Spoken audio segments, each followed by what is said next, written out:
대화를 잘하는 사람들은 5가지 커뮤니케이션 유형을 잘 선택했었어요. 그러면 여럿이 같이 있으면 괜찮은데 둘만 있으면 불편해지는 사람, 어떤 대화를 잘 못하는 사람이 둘만 있으면 불편해질까요? 의 대화를 잘 못하는 사람들, 이 사람들이 둘이 같이 있으면 불편해지기 시작하는 겁니다. 그래서 대화가 잘 되는 사람들은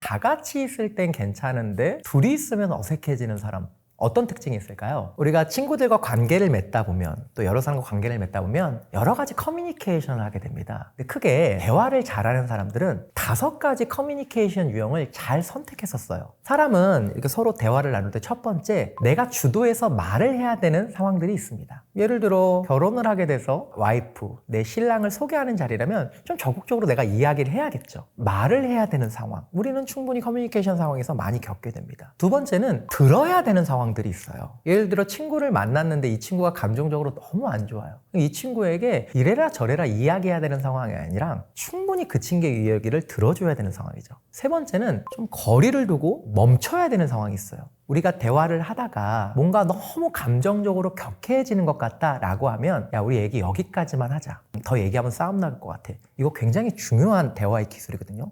어떤 분들은 감정이 격해지는데도 그냥 끝장을 봐야 되는 사람이 있어요. 이게 싸움이 커지는 건데 그 전에 멈춰야 되는 게 있죠. 또 하나 대화를 잘하는 사람들은 네 번째, 타협의 대화를 잘해요. 특히 우리가 인간관계를 잘한다는 건 갈등 상황에서 그 갈등을 잘 풀어나가는 기술이 중요한데, 타협의 대화는 일방적으로 말하거나 일방적으로 듣는 것이 아니라, 야, 우리 이러지 말고 A는 내가 할게, B는 너가 해, 이렇게 주고받는 대화를 해야 되는 상황이 있어요. 그리고 마지막이 핵심인데, 마지막은 우리는 인간관계를 맺을 때 깊은 마음의 대화를 나눠야 되는 상황이 있습니다. 뭔가 굉장히 관계가 껄끄러워지기 시작하고 불편해지기 시작한다. 이럴 땐 가벼운 대화가 아니라 술을 한잔 하던 커피를 한잔 하면서 우리가 왜 이렇게 불편해지는지 깊은 대화를 통해서 그것들을 해결해 가는 과정이 필요해요. 그리고 모든 인간관계는 이런 깊은 협력의 대화가 필요할 때가 있죠. 그러면 여럿이 같이 있으면 괜찮은데 둘만 있으면 불편해지는 사람, 어떤 대화를 잘 못하는 사람이 둘만 있으면 불편해질까요? 이 사람은 말하기 잘할 수 있어요. 누군가의 얘기를 듣는 거 잘할 수 있어요. 멈춤도 잘할 수 있고 하나씩 주고받는 대화를 잘할 수도 있어요.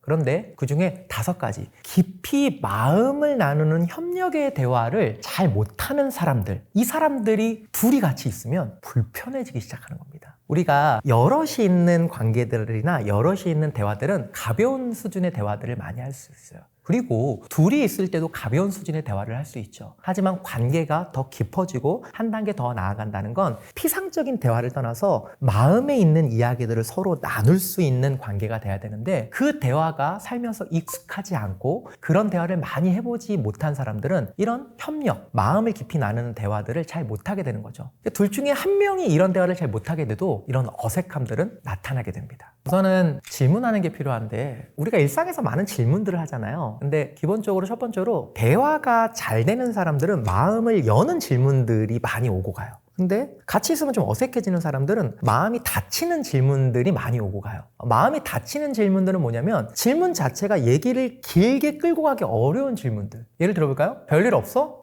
끝나버리는 거죠. 그럼 마음을 여는 질문들은 질문 자체가 무언가 더 말을 길게 할 수 있게 만드는 질문들입니다. 예를 들면, 야, 주말에 너 어디 갔다 왔다며? 뭐가 제일 좋았어? 이런 질문들은 마음이 열리는 질문이에요. 왜냐면 질문 자체가 뭐가 더 좋았어? 그러면 생각을 하게 만들잖아요. 이런 질문들, 그러니까 내가 하는 질문들이 아니? 이렇게 탁탁 끊기게 만드는 마음을 닫는 질문인지, 무언가 더 말하게끔 만드는 대화를 여는 질문인지 한번 보셔야 돼요. 또 하나, 우리가 관계가 깊어질 때 중요한 게, 대화에서 팩트 질문이 많은 사람들이 대화가 자연스럽게 잘 안 이루어져요. 확인해 봤어? 그거 사실이야? 이런 질문들은 어디서 필요한 건가요? 회사에서 필요하죠. 일할 때. 그런데 관계를 만들어갈 때도 회사에서 대화하듯이 그거 진짜야? 그거 맞는 말이야? 이렇게 팩트 질문 위주로 하면 참 이 사람과 깊은 대화를 하기가 참 어려워져요. 가까운 관계에서는 팩트 질문이 아니라 감정 질문이 훨씬 더 많아져야 우리의 관계는 깊어집니다. 야, 요즘 좀 마음이 어땠어 그때? 그때 좀 마음 많이 상하지 않았어? 괜찮았어? 이렇게 관계를 만드는 것은 팩트 위주의 대화가 아니라 감정 위주의 대화가 오고 갈 때 훨씬 더 그 관계는 깊어집니다. 우리가 누군가를 바라봤을 때 내가 저 사람과 머리가 잘 통해 이런 말 잘 안 하잖아요. 아, 나 쟤랑 마음이 잘 통해. 그러니까 여러분들이 질문, 대화를 할 때 대화를 닫는 질문이 많은지, 대화를 여는 질문이 많은지, 그리고 내가 하는 대화에 팩트 위주의 질문들이 많은지, 아니 감정 위주의 질문들이 많은지 그것들을 점검해 보시고 감정 질문과 열린 질문들을 훨씬 더 많이 하는 대화를 한다면 어색함도 줄일 수 있고 관계도 훨씬 더 깊이 만들어낼 수 있을 것입니다. 여러분들 내가 함께 어울리는 친구가 6명이라고 생각해 보세요. 둘이 있게 되는 경우가 있는데 A라는 친구랑 있으면 막 죽이 잘 맞고 너무 즐거워요. 근데 B라는 친구와 함께 있으면 이게 어색하고 불편해요. 이럴 때 어떻게 하면 좋겠냐? 이런 질문들이 들어오는 경우들이 있어요. 근데 여러분들 이제 이 질문을 한다는 것 자체가 좀 괴롭고 불편해서 그렇거든요. 그런데 여기서 이 질문을 하는 사람들의 특징이 하나가 있어요. 뭐냐면 나는 내 친구들과 모든 친구들과 편하고 쿵짝이 맞고 즐거워야 돼.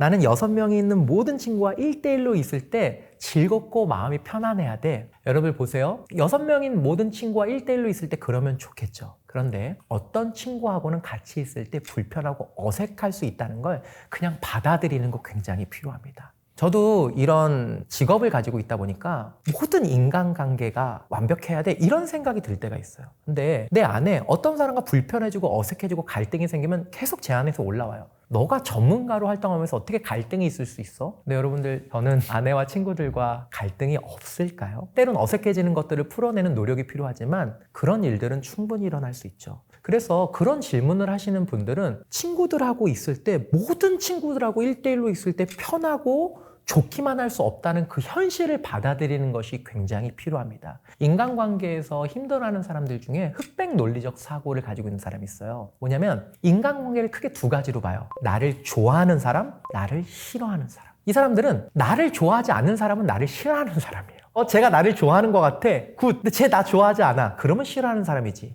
여러분들 세상의 인간관계가 나를 좋아하는 사람과 싫어하는 사람 2가지만 있나요? 기억하세요. 중간도 있어요. 나를 되게 좋아하지도 않고 되게 싫어하지도 않고 중간 영역이 있어요. 어떤 친구와 있을 때 티키타카가 너무 잘 되고 같이 있으면 편할 수 있죠. 근데 그렇지 않으면 그 친구하고 나하고는 그냥 거리를 둬야 되는 친구인가요? 아니요. 어떤 사람은 조금 덜 통하고 덜 편한 그 중간지대 영역의 친구들도 존재하거든요. 우리 인간관계에 그런 사람들도 있다는 걸 받아들이는 노력. 혹시 이 질문을 하신 분이 내가 인간관계를 흑백 논리적 사고로 이분화해서만 관계를 맺고 있지 않은지, 중간 영역을 받아들이는 그 힘이 내가 좀 부족하지 않은지 그것들을 한번 살펴보셨으면 좋겠습니다. 그런데 조금 하나 더 추가한다면 그 친구와 좀 더 잘 통하는 화제거리를 찾아보고 둘이 좋아할 수 있는 어떤 취미를 가져보고 이런 것들 굉장히 좋은 것 같아요. 만약에 여성분이면 같이 작은 화분을 하나 사서 같이 키워보는 것들, 그러면서 그 주제로 이야기하는 것들. 예를 들면 반려견을 키우는 사람들, 저희는 집에서 고양이를 키우는데 고양이를 키우는 사람들 굉장히 대화와 티키타카가 잘 될 수밖에 없겠죠. 그럼 내가 이 친구랑 좀 그런 관계를 만들고 싶다라면 아까 얘기했던 화분 같은 거 작은 것들을 같이 한번 키워보면서 서로 얘기해보면 꽃이 잘 자라고 있는지,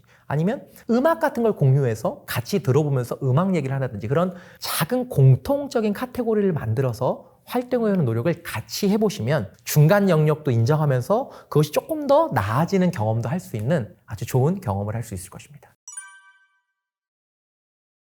편한 대화를 할 때 우리가 좋은 게 이제 스몰 토크를 잘 활용을 해봐야 돼요. 예를 들면 여러분들 회사에서 과묵한 부장님이 계십니다. 근데 회사에서 이제 직원들의 마음을 잘 관리하라. 그래서 1대1로 면담을 해라. 이런 지시가 내려가요. 그래서 평소에 과묵하니까 그런 면담을 많이 안 했던 부장님인데 위에서 지시가 오니까 이야기를 해야겠죠. 과묵한 얼굴로 첫 마디를 이렇게 합니다. 요즘 제일 괴로운 게 뭐예요? 여러분들 평소에 대화도 많이 없던 과묵한 부장님이 정말 이렇게 1대1로 대화하는 것도 오랜만인 것 같은데 앉자마자 요즘 괴로운 게 뭐냐?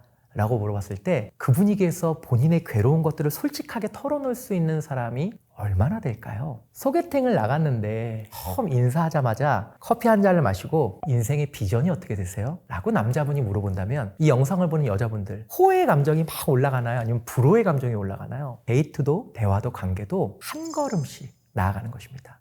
그러면 면담 자리에서는 어떤 이야기가 좋을까요? 처음 만났을 때. 만약에 월요일 면담이라면 주말에 뭐 했어요? 오늘 뭐 점심 뭐 먹었어요? 가볍게 할 수 있는 이야기. 대표적으로 날씨 많이 추워졌죠? 뭐 감기는 안 걸렸어요? 이런 너무나 쉽게 어렵지 않게 다가올 수 있는 이야기들을 어느 정도 하시고, 만약에 30분 면담이면 이런 스몰 토크를 5분에서 10분 정도는 해주는 것이 훨씬 더 좋습니다. 아까 소개팅 자리여도 앉자마자 진지한 이야기를 하는 것이 아니라 커피 좋아하시나 봐요. 어떤 커피 좋아하세요? 아메리카노를 마시고 있다면 그런 가벼운 것부터. 아니면 혹시 뭐 넷플릭스 보시나요? 이번에 오징어 게임도 되게 재밌던데 보셨어요? 이렇게 생각 없이 가볍게 할 수 있는 이야기를 충분히 하는, 이것은 그냥 대화의 기술이라기보다 상대방을 배려하는 출발이라고 이야기할 수 있습니다. 여러분들은 이런 스몰 토크를 잘 활용하고 계시나요? 한번 스스로에게 물어보시면 좋을 것 같아요.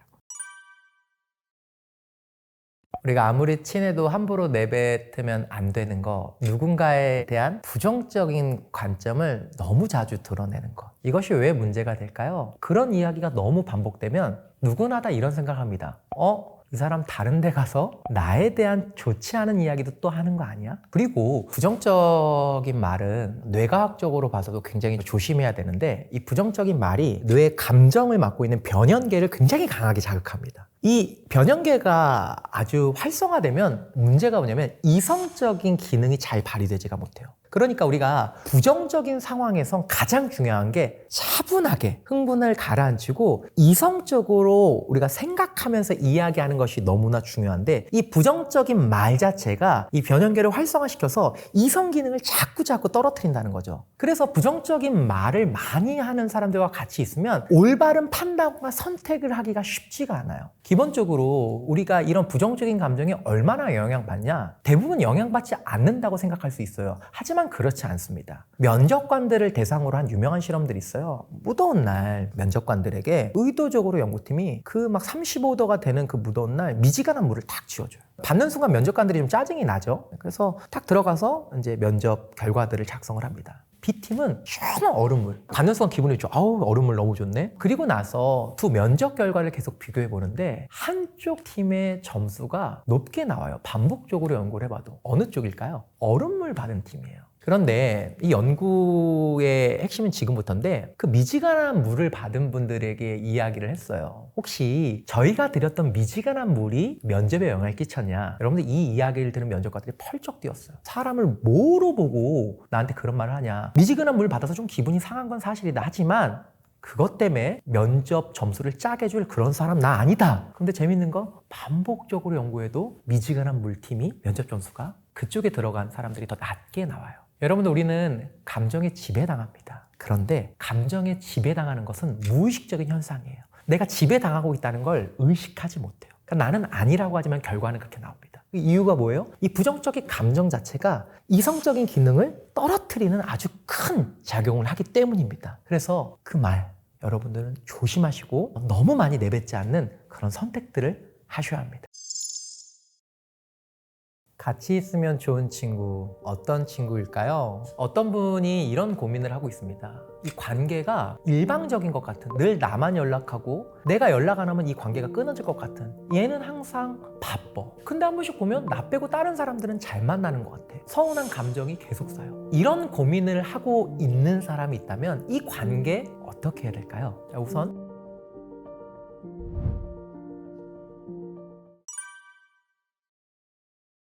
같이 있으면 좋은 친구, 어떤 친구일까요? 우리가 성격이라는 단어들을 한 번씩 경험하죠. 근데 사람의 대표적인 특징 중에 친화성이라는 성격적인 특징이 있습니다. 친화성은 누군가에게 친한 척을 잘하는 것이 아니라 상대방의 입장에서 생각하고 상대방의 입장에서 행동하는 특징을 친화성이라고 해요. 저 사람은 어떤 걸 원할까? 저 사람은 어떤 게 필요할까? 저 사람은 지금 어떤 상황일까? 이 친화성이 높은 것이 이 좋은 친구에서 굉장히 중요한 부분입니다. 여러분들이 친화성이라는 성격이 높으면 기본적으로 삶의 에너지가 너에게 맞춰져 있어요. 그러니까 이 친구를 만나면 나를 배려해주고 내 생각을 읽어주고 내가 원하는 것들을 같이 고민해주고, 반대로 친화성이 낮으면 삶의 에너지가 너가 아니라 나에게 맞춰져 있어요. 만나면 본인이 먹고 싶은 거 먹어야 되고, 만나면 본인이 하고 싶은 말 해야 되고, 그러니까 기본적으로 나의 입장에서 좋은 친구라는 건 얼마나 높은 친화성을 친구가 가지고 있느냐에 따라 달라져요. 그런데 여기서 여러분들, 그러면 내 입장에서 봤을 때는 상대방의 친화성이 높은 게 좋죠. 그런데 친화성이 너무 높은 사람들은 어떤 문제가 또 있을까요? 자기 스스로에겐 그렇게 좋은 나가 되게 어려울 수 있어요. 왜냐하면 친화성이 높다는 건 기본 중심이 너로 가 있잖아요. 이 친구 뭐 좋아하지? 이 친구 감정이 어떻지? 이 친구는 뭐를 좋아하지? 그러다 보면 나라는 사람도 좋아하는 게 있고 가고 싶은 게 있고 하고 싶은 말이 있을 텐데, 너에게만 초점이 맞춰져 있다 보면 나를 잃어버리는 경우들이 있습니다. 그래서 결국에는 이 친화성이라는 것들도 이 친구랑 좋은 관계가 오래 지속되려면 나도 생각해주고 너도 생각해주는 이 밸런스를 잘 맞추는 게 길게 봤을 때는 또 중요하다라고 이야기할 수가 있어요. 내가 친화성이 높은 사람이에요. 그러니까 나는 특별히 노력을 하지 않아도 다른 사람의 필요가 눈에 보여. 정말 그런 사람 있어요. 제 주위에도 제 아내가 그렇거든요. 그러니까 뭘 먹을 때도 항상 가장 늦게 먹어요. 챙겨주다가. 집에서도 항상 다른 사람, 아이들과 저 걸 챙기다가 본인이 원하는 건 가장 늦게 하게 되죠. 근데 이것이 여러분들이 알아야 될 게, 그러려고 노력하는 것이 아니야. 성격은 그 사람의 어떤 경향성, 특징과 선호도를 만들어내는 거거든요.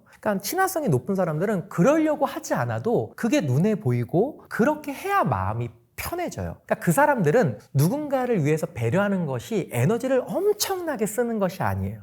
그게 오히려 되게 자연스러워요. 그런데 친화성이 낮은 사람들, 나에게 에너지가 많이 쏠려 있는 사람들은 다른 사람의 입장과 다른 사람의 환경을 생각하려면 굉장히 많은 에너지를 써야 돼요. 올라오는 나에 대한 욕구를 내리는 노력을 해야 되고요. 자연스럽게 이루어지지 않는 저 사람이 뭘 원하지를 의식적으로 생각해야 돼요. 그래서 사실 다른 사람을 배려하는 것은 친화성이 낮은 사람들이 훨씬 더 많은 에너지와 노력을 써야 합니다. 그런데 이 노력과 에너지는 충분히 필요한 노력과 에너지죠. 그러니까 친화성이 낮은 사람들은 상대방의 입장에서 생각하고 행동하는 노력을 의식적으로 많이 할 필요가 있고요. 친화성이 너무 높아서 크게 힘을 들이지 않아도 그런 것들이 자연스럽게 되는 사람들은 어떤 의식적인 노력을 해야 될까요? 나의 욕구를 높이는 의식적인 노력들을 해야 되는 거죠. 그래서 이 친화성이 높은 사람과 낮은 사람에 따라 이 쓰는 에너지가 달라질 수밖에 없습니다.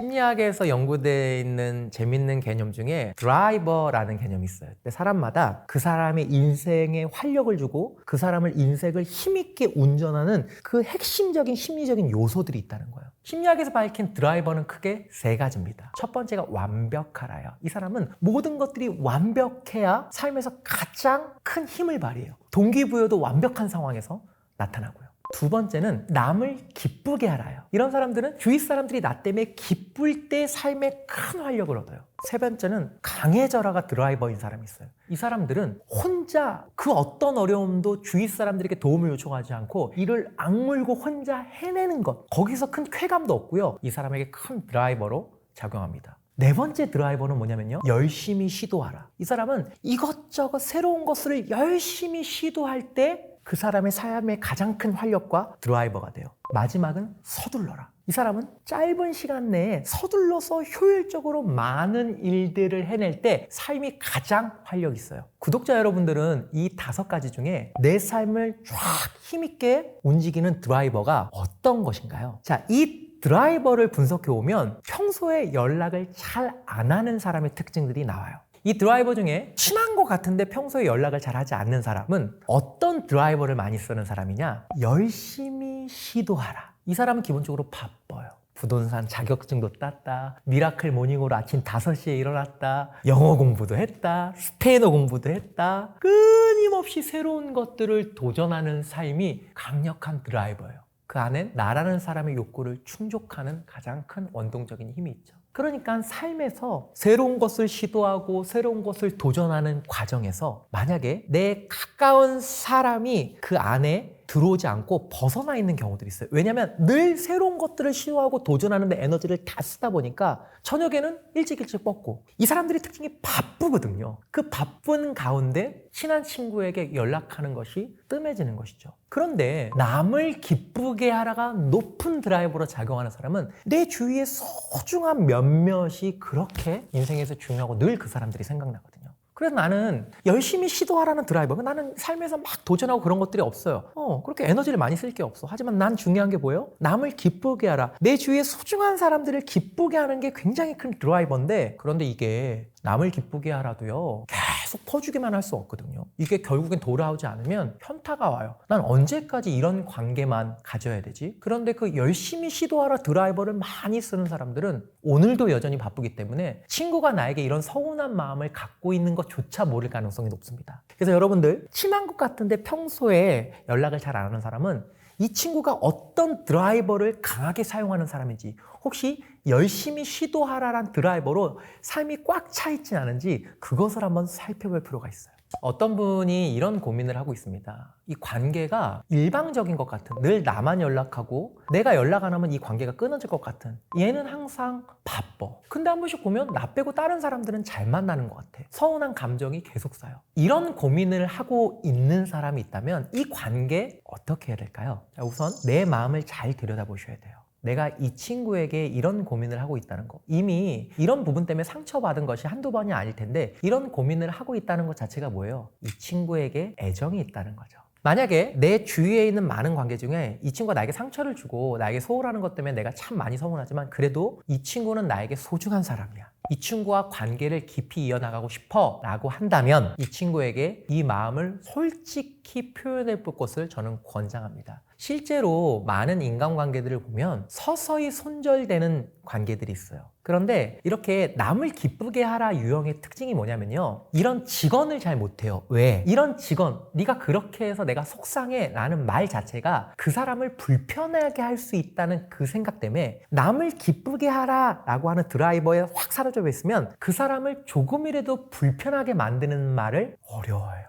그러니까 그런 말을 하자니 이 사람을 불편하게 만들 것 같고, 안 하자니 너무 힘들고, 시간이 지날수록 나도 연락하는 것들이 뜸해지면서 서서히 손절하게 되는 거죠. 남을 기쁘게 하라 드라이버를 강하게 사용하고 있는 분이 혹시 이 영상을 보고 계시나요? 아직도 그것 때문에 고민하고 있다면 그 친구에 대한 애정이 있어서 그래요. 인정하고 싶지 않지만 그 친구와의 추억, 그 친구가 소중해서 그런 것이거든요. 그렇다면 순간적으로 그 친구를 불편하게 만들 수 있다 하더라도 그 순간은 남을 기쁘게 하라라는 드라이브를 좀 내리고 그 친구에게 솔직하게 그 감정을 표현할 필요가 있습니다. 근데 너무 격하게 표현하면 그 친구가 놀랄 수 있으니까 한번 만나서, 너는 나한테 소중한 친구인데 넌 늘 바쁜 것 같아. 그리고 내가 일방적으로 연락할 때가 많아서 내가 좀 서운할 때가 있어. 나는 너와 관계를 잘 지속하고 싶은데 우리가 어떻게 했으면 좋겠는지 한번 생각해봐. 제가 열심히 시도하라 드라이버가 높은 사람이에요. 그래서 늘 새로운 것에 도전하고 바쁘다 보니까 친구들에게 제가 막 연락을 자주 하는 편이 아니었습니다. 근데 제 친구 중에 한 명이 남을 기쁘게 하라 드라이버를 높게 쓰는 친구가 있거든요. 근데 진짜 이런 거에 딱 맞는 상황이었어요. 그 친구가 일방적으로 연락하고, 근데 어느 날 그 친구가 그런 표현을 하더라고요. 나만 연락하냐? 근데 그때 제가 냉정하게 생각해 봤어요. 이 친구 나한테 어떤 친구예요? 근데 저한테도 소중한 친구더라고요. 그래서 그때 저는 스스로에게 약속을 했습니다. 그 친구가 2번 연락하면 내가 1번은 무조건 연락한다. 물론 그거를 딱 지키는 건 아니지만 그래도 한두 번 왔으면 나도 연락한다. 제가 아무리 열심히 시도하라는 드라이버에 쌓여 있지만 그 원칙은 지킵니다. 왜? 이 친구 저한테 소중한 친구 맞고요. 제가 이 관계를 깨고 싶지 않고 이 친구에게 상처 주고 싶지 않기 때문입니다.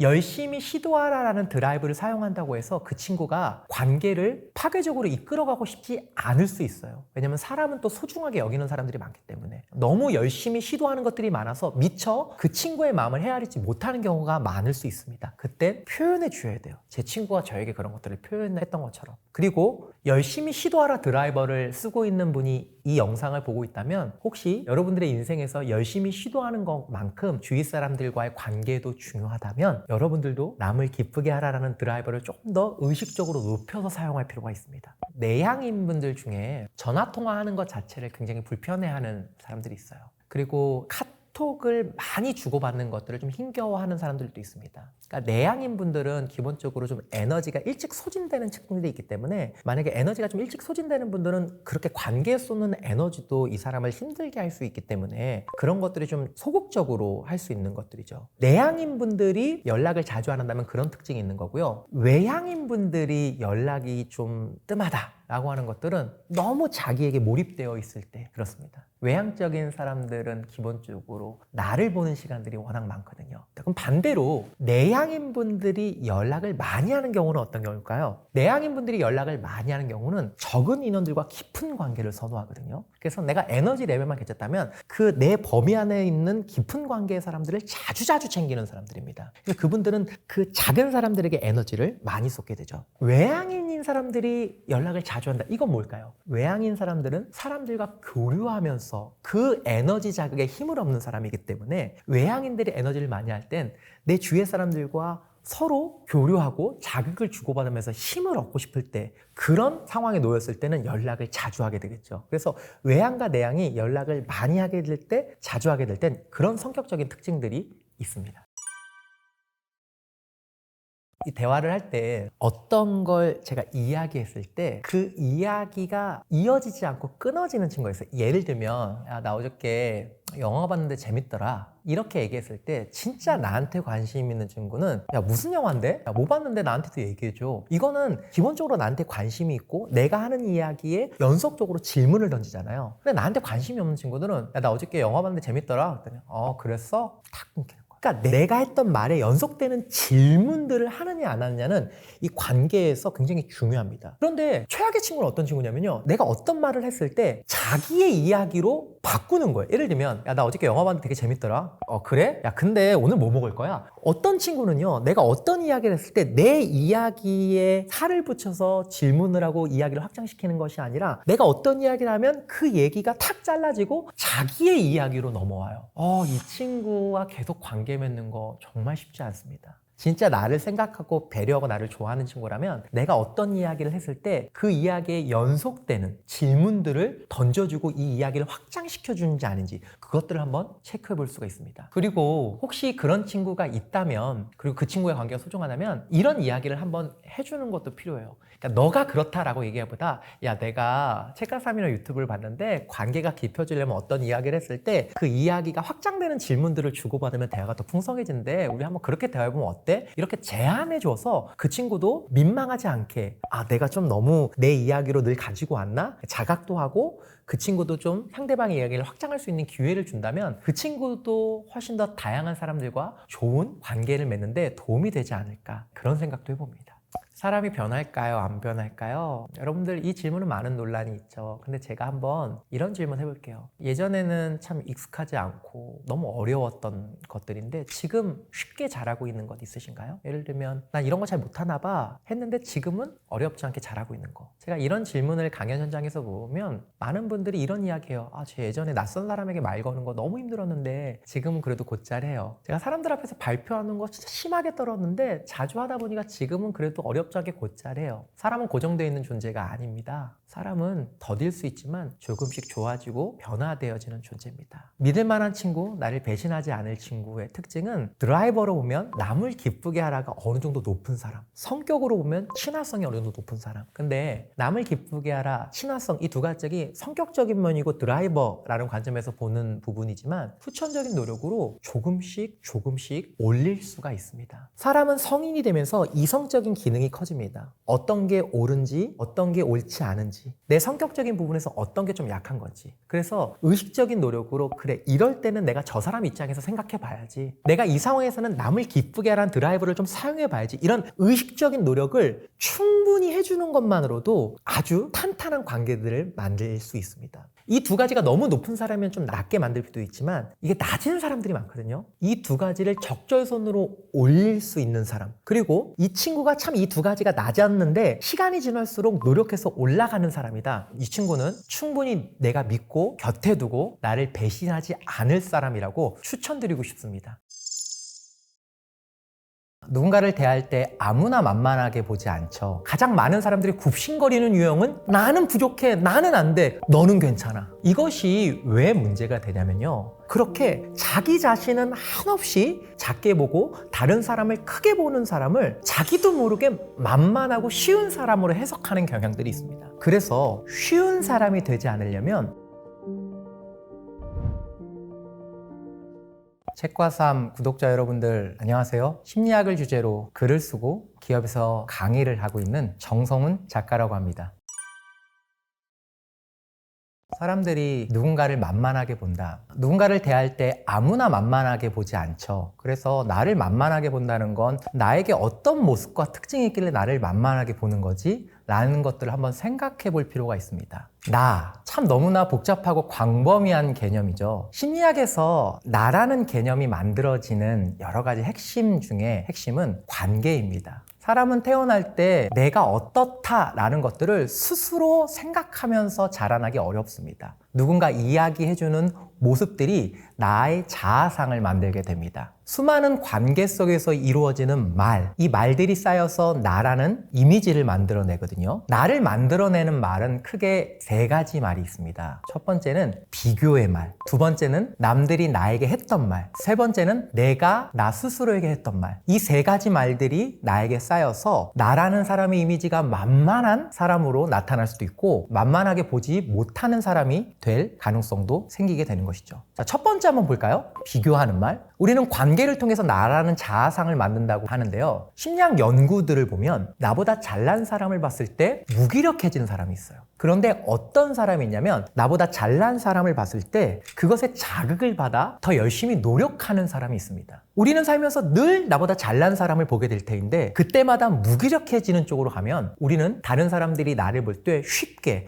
만만하게 볼 수 있는 캐릭터를 만들어낸다고 할 수 있죠. 반대로 나보다 잘난 사람을 봤을 때 자극을 받아서 열심히 노력하는 사람이 된다면 그 사람은 매년 성장하는 모습들을 만들어낼 수 있을 것이고 성장하는 사람을 우리는 쉽게 무시하거나 만만하게 보기가 어려워지는 것입니다. 두 번째 나를 만들어내는 말은 다른 사람이 나에게 했던 말입니다. 야, 너 뭐 잘할 수 있는 거 있어? 네가 그런 거 잘 해낼 수 있을 것 같아? 한 번씩 우리는 우리에게 비아냥거리는 말투로 나를 표현해주는 정말 싫은 사람들을 만나게 되죠. 그리고 그런 것들이 쌓이게 됩니다. 그런 것들에 크게 자극을 받아서 심리적으로 위축되는 경우들이 많은데 여러분들 냉정하게 생각해보면 우리가 평생 그런 말만 듣는 것은 아닙니다. 때론 누군가에게 고마워, 너도 잘할 수 있어, 이런 말도 같이 듣게 되거든요. 근데 사람에게는 편집 기능이 있어서 자기가 편집하고 싶은 모습만 딱 집중해서 자기의 삶을 기억하게 됩니다. 근데 그 수많은 말들 중에 내가 어떤 것을 편집하여 기억할 것이냐는 나의 선택에 달려 있습니다. 남들이 나에게 하는 비아냥거리는 말이 아닌 나에게 희망을 주고 용기를 주는 말에 집중하여 편집 기능을 활용하여 그것에 나의 에너지를 많이 쏟는다면 여러분들은 그 누구도 만만하게 보지 못하는 캐릭터를 만들어낼 수 있을 것입니다.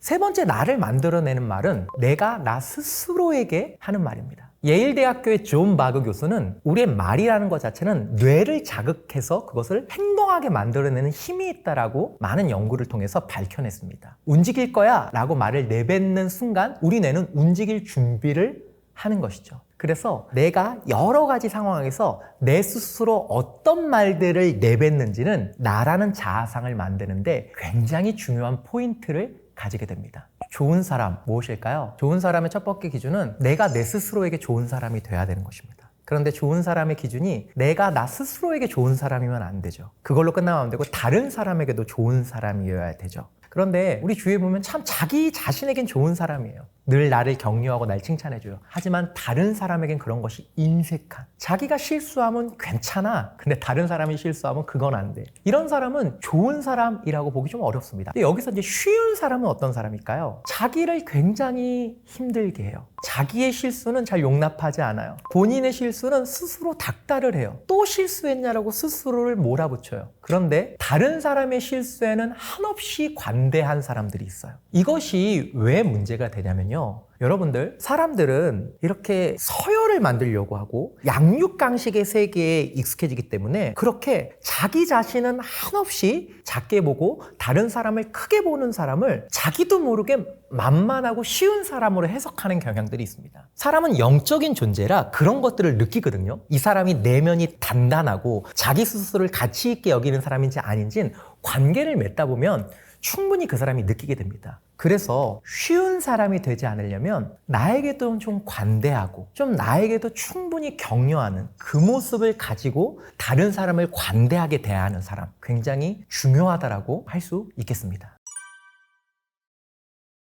보통 가장 싫은 유형의 사람 중에 약자한테 강하고 강자한테 약한 사람, 약강, 강약, 이런 사람 누구나 다 싫어하잖아요. 이런 캐릭터가 크게 두 가지 유형이 있습니다. 첫 번째 유형은 본인이 그런 사람인 걸 아는 사람. 이건 진짜 나쁜 사람이에요. 그러니까 의식적으로 약한 사람한테는 강하게 굴고 강한 사람한테는 약하게 행동하는 거. 근데 본인이 그런 사람인 걸 아는 건 그냥 나쁜 사람입니다. 이런 사람은 그냥 우리가 멀리해야 돼요. 근데 이제 진짜 어려운 사람은 본인이 그런 사람인 걸 모르는 사람. 내가 언제? 실제로 착각 속에 빠져 사는 사람이 있어요. 자기의 행동들은 약자한테 강하고 강자한테 약한데 주위 사람은 다 아는데 정작 본인은 본인이 그런 사람이라는 걸 모르고 사는 사람. 이런 사람이 정말 답이 없죠. 왜냐하면 성인은요, 본인이 깨닫지 못한 걸 다른 사람이 먼저 깨닫고 얘기해 줬을 때 받아들일 확률이 거의 제로입니다. 만약에 그런 사람에게 당신이 얼마나 약자한테만 강하고 강자한테 약한 그런 나쁜 사람인지 아세요? 라고 했을 때 그걸 스스로 모르고 있는 사람은 그거를 받아들이기보다 오히려 크게 화를 낼 것입니다. 그래서 인간관계에서 가장 사람을 힘들게 하는 사람이 본인의 캐릭터를 정말 모르고 사는 사람입니다. 심리학에서는 사람들이 인생을 살아가는 인생 태도를 연구해서 발표한 적이 있습니다. 크게 세상을 바라보는 인생 태도는 나에 대한 관점과 상대방을 향한 관점이 있습니다. 나에 대한 관점의 첫 번째 유형은 I'm not okay. 이런 사람들은 세상을 살아갈 때 늘 내가 뭔가 부족하고 내가 좀 잘못됐다라는 마음들을 가지고 사는 사람들의 유형을 이야기합니다. 두 번째는 반대로 I'm okay. 나 괜찮아.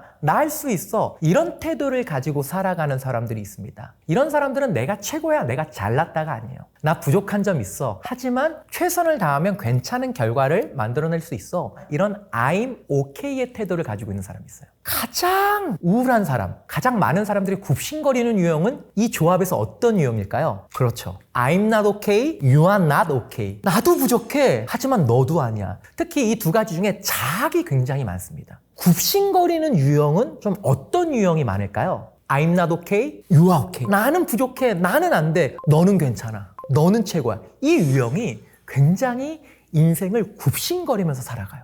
I'm not okay, you are not okay도 사람들이 만만하게 봐요. 늘 어둡고 늘 주눅 들어 있으니까. 그런데 어떻게 보면 더 만만하게 보는 유형은 I'm not okay, you are okay 유형입니다. 이런 유형들은 오랫동안 살면서 부정적인 감정이 쌓여서 나타나는 현상이에요.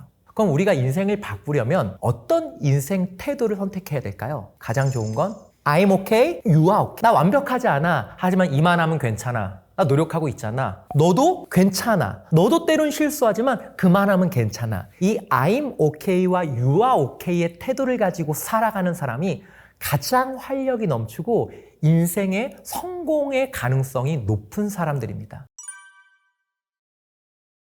인생에서 참 많은 것들이 꼬이고 꼬이는 사람들의 대표적인 심리적 특징 중에 하나가 억압이라는 현상이 있습니다. 그것은 무엇이냐면 화가 나고 짜증이 나는데 그 감정을 인정하지 않고 마음 깊은 곳에 던져버리고 괜찮아 하고 아무 일도 없는 것처럼 살아가는 것입니다. 그러니까 누군가 나를 무례하게 대하고 행동하면 화가 나고 짜증이 나. 이 감정에 솔직해야 그 사람에게 바르게 대처할 수 있는데 착한 사람 컴플렉스에 시달리는 사람들은 누가 무례하게 말하고 행동해도 괜찮아 하고 넘어가요. 정말 괜찮은지 알고 살아가요. 그런데 보통의 사람은 나를 무시하고 무례하게 말하고 행동하는 그런 것들에 감정적인 쌓임이 있습니다. 근데 억압하는 사람들은 괜찮아고 의식적으로 이야기하지만 진짜 마음에는 그 짜증과 화와 분노라는 감정이 쌓여가는 거죠. 근데 그것들을 아무렇지도 않게 누르고 사는 사람들은 그만큼 삶의 에너지가 없어요.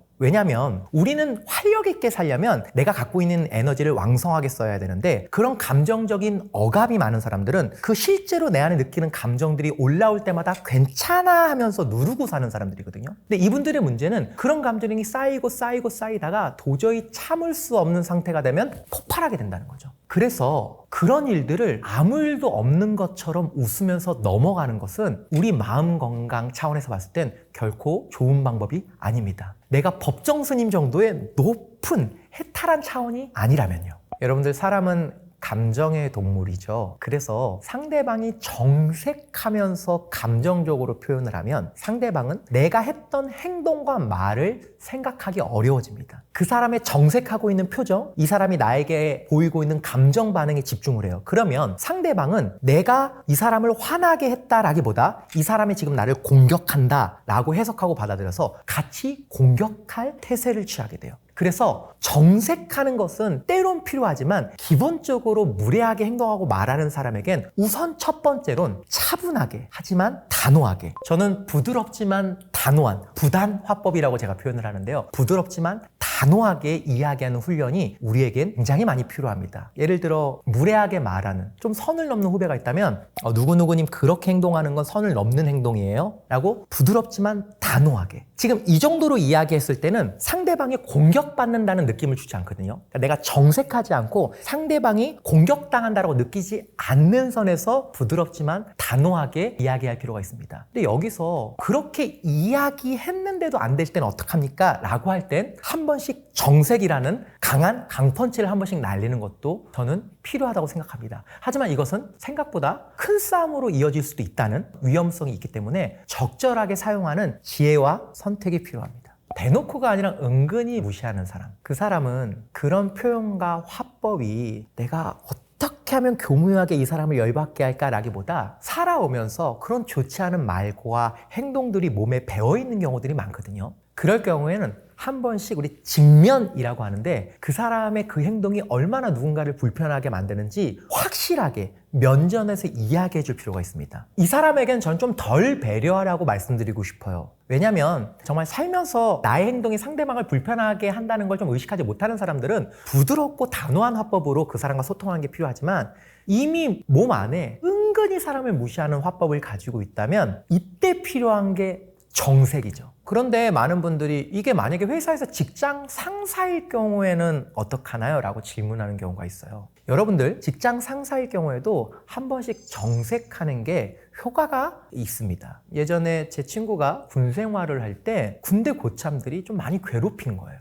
그때는 막 구타도 있고 했던 너무 암울한 시기였는데 제 친구가 너무 착하거든요. 근데 안 되겠다 싶어서 한 번 버럭을 했대요. 물론 그날은 평소보다 훨씬 더 크게 얼차례도 받고 고참들에게 괴롭힘을 당했지만, 중요한 건 그 다음부터 괴롭힘의 강도가 확 낮아졌다는 거예요. 저도 말로 저를 불쾌하게 만드는 직장 상사에게 한번 정색한 적이 있습니다. 그날은 굉장히 불편하고 거꾸러웠지만 그 이후에 그 직장 상사가 저에게 그렇게 함부로 대하는 그런 말의 횟수가 확연히 줄어든 경험이 있습니다. 물론 그 이후에 좋은 분위기에서 그때 제가 좀 감정적으로 격해서 그렇게 행동한 건 조금 사과하고 싶습니다 라고 적절한 사과도 곁들여주면 감정적으로 부드러워집니다. 하지만 윗사람이 생각을 하는 거죠. 얘 함부로 건드렸다간 안 되겠구나. 이런 경각심을 불러일으켜주는 효과적인 선택적인 정색 잘 활용해 보시면 우리가 만만하지 않게 또 좋은 관계를 만들어내는데 작은 팁으로 활용할 수 있습니다. 가장 어려운 질문입니다. 무례한 게 뭐냐? 여러분들 한번 보세요. 우리가 무례하다, 아니다 라고 해석의 여지가 있는 부분이 있지만 이건 아니다 라고 확연하게 얘기할 수 있는 영역도 분명해요. 예를 들면 대표적인 게 지각이죠. 좀 몇 분 더 늦는 것이 누군가를 덜 불편하게 할 수 있다, 이렇게 나눌 수 있는 영역이 아닙니다. 그러니까 우리가 많은 인간관계를 할 때 무례하냐 아니냐 해석의 여지가 있는 부분이 있고, 그리고 이거는 누가 봐도 모든 사람에게 무례한 거다라고 하는 영역이 있어요. 그 부분은 정확히 구분 지을 필요가 있어요. 지각뿐만 아니라 누구에게 무례하게 말하는 것들도 이것은 그럴 수 있는 영역은 아닌 것이죠. 이 두 가지를 확실히 구분하는 게 필요하고요. 두 번째는 상대방에 대한 관심과 관찰로 이 사람이 어떤 것들을 불편하게 여기는지를 조금 관심 있게 관찰하고 또 대화를 통해서 그런 정보를 알아내는 그런 노력들이 우리들에겐 필요합니다.